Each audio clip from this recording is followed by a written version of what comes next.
Your gut is screaming, this isn't safe, because it's not. Your gut is absolutely screaming that this isn't safe, and it's not safe.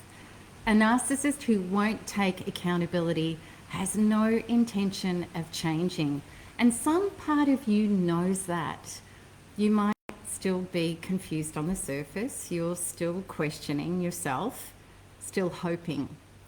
But there's a deeper knowing inside, a voice which is whispering or screaming, you're not safe here.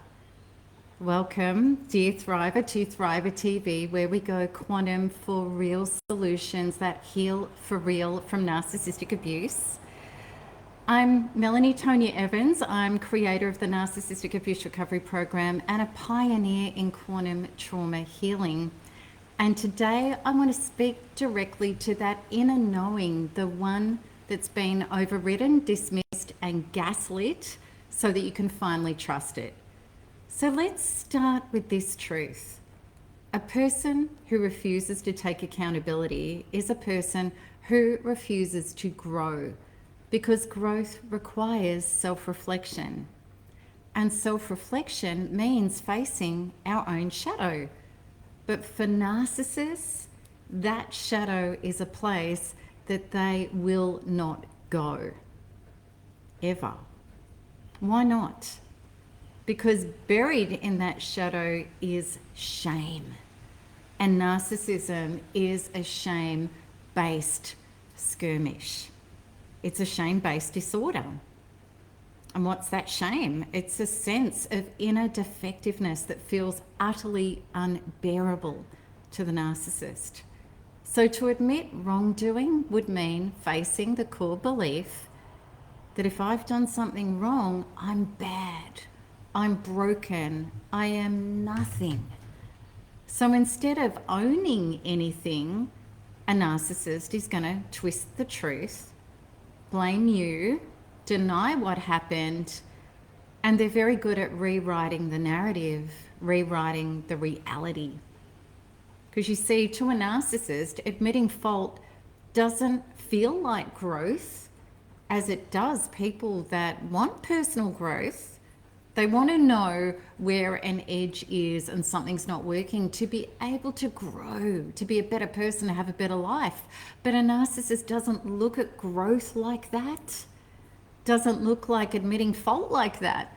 To a narcissist, it actually feels like self-annihilation.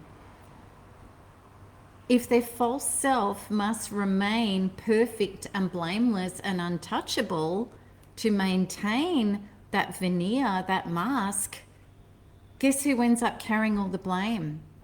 You, the closest person. So let's talk about how this shows up in real life. Deflection is one of the tools in their arsenal, and how that works is you say, that hurt me, and they say, you're too sensitive, you're too emotional. That's deflection. Projection. You call out a lie or a behavior, and they tell you that you're the problem, that you're controlling, that you have too many expectations, that they don't have trouble with other people, it's just you. But you're the one who is controlling, not them, you. Gaslighting. This happens when you bring up something that you know happened, and they say, that never happened. This is what happened. You're imagining it. Your reality of the situation or the event is skewered. That's not what happened at all. That's not what I meant. That's not what I said. You know what gaslighting is. Narrative rewriting. Somehow the story's flipped. It's not what it was originally. And you're now the abuser. You're the crazy one. You're the villain for your reaction to their behavior. And now they're playing the misunderstood victim. And if you've experienced this, you know that it's not just confusing. It's destabilizing. It's exhausting. It's soul destructive. It absolutely chips away and then breaks your self-worth and your self-esteem.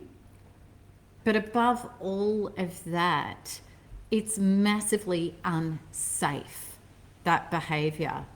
Literally unsafe.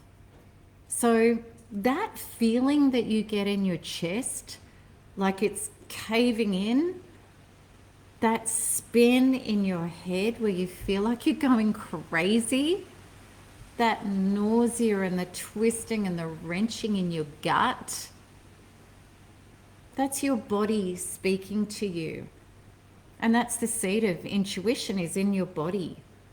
And what your body is saying to you is, this isn't just unfair or unjust, it's actually dangerous. And I want that to land. It is actually dangerous. So let's let's talk about that. Your body is your oracle. It remembers what your mind tries to forget. So your head might say such things as, but they had a hard childhood. They said that they love me. Maybe I'm just overreacting. We've said all of those things because you are so confused and spun in circles. However, your gut is saying, they don't care about how I feel, which means they don't care about me. They won't own what they did. And your gut, your body is saying, they're going to do it again. Because your inner being isn't just hurt, it's literally afraid. And so it should be. Not only from what happened, but from what you know is going to happen again. The trajectory that this relationship is on, if nothing changes. And here's the truth. If someone can't acknowledge what they've done, they have zero chance of changing it.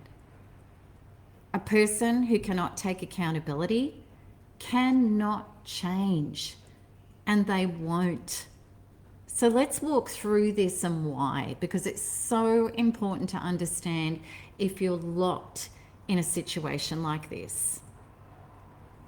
Accountability is the portal to growth. Without accountability, there is no self-reflection. You won't self-reflect unless you're accountable. And without self-reflection, there's no awareness. And without awareness, there is zero transformation. You cannot heal what you won't acknowledge. You can't evolve what you refuse to own. And that's the absolute line in the sand, and there are no exceptions to that.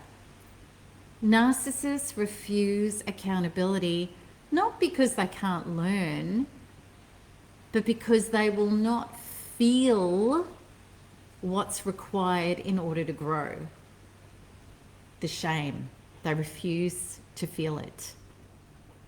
Their ego survival depends on denying the truth of what they've done.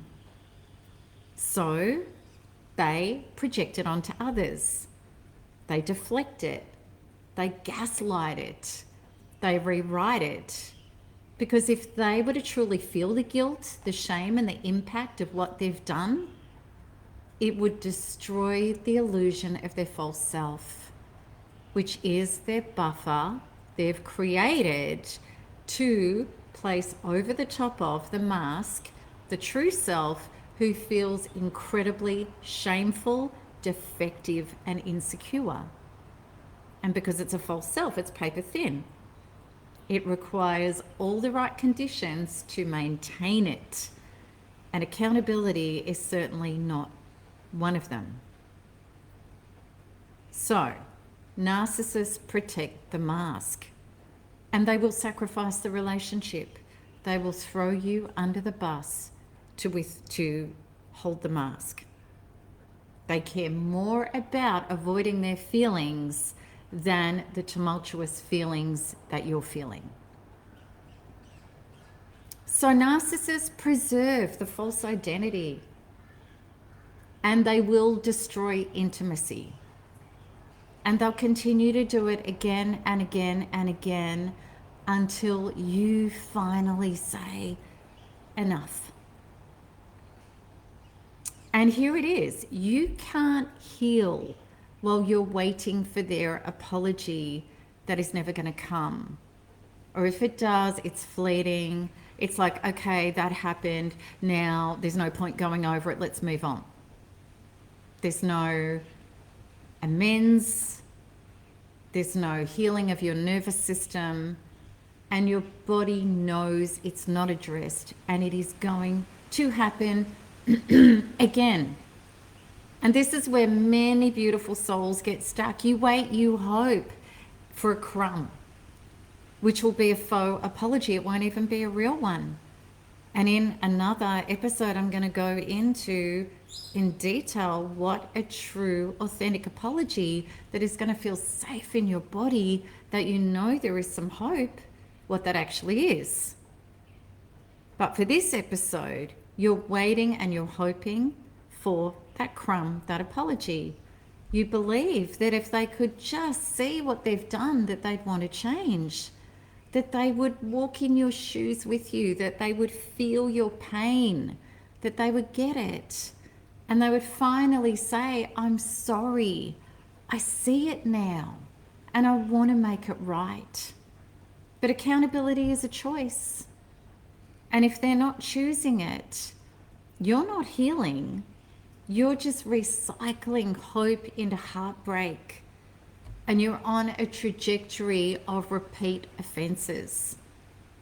And that's the prison that so many people live in with narcissistic abusers, waiting for a moment that's never going to come. But here's the important piece. Your body knows the truth already. And that's why, they say to you, can't you just get over it? Stop living in the past. Because your body never settled onto a trajectory, a timeline where you knew there was safety. Because there wasn't safety. Because there is no safety where there is no accountability. And your body understands and knows that. That's why you're not getting over this. And you may feel really guilty and bad, but you know it continues to happen. So your body was right all along. So I want to speak directly to your soul now. You are not crazy. You're not too sensitive. You're not overreacting. You're waking up. And your intuition has been trying to speak to you all along through your triggers, through your body, through your exhaustion, through your grief, through your feeling like you're walking on broken glass and you're unsafe. And this is not to punish you, these feelings that you're feeling, it's to liberate you.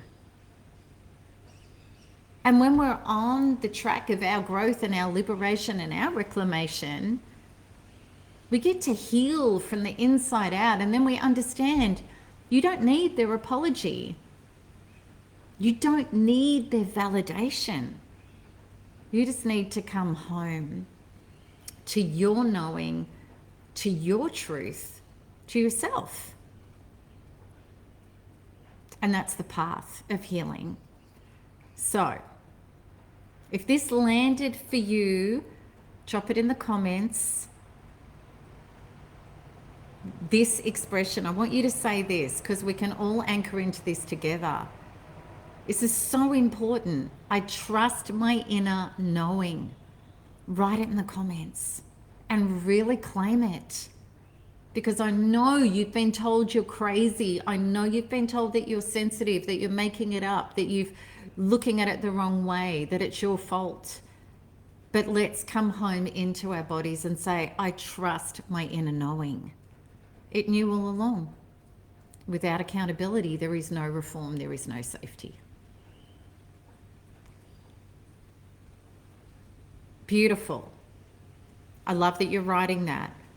So important. It's how we take our power back in our souls and our lives. And if you're ready to stop waiting and start healing truly, deeply, quantumly, I invite you to check out the Narcissistic Abuse Recovery Program. The link is above. And thousands of people in this community have liberated themselves from narcissistic abuse with that program. Because in this community and in NARC and MTE, we don't just do surface fixes and we don't stay stuck. We shift for real. And if this resonated with you, please like, share, and subscribe. And as always, thrive on, beautiful soul. So much love to you, and I hope that this really landed. Bye-bye.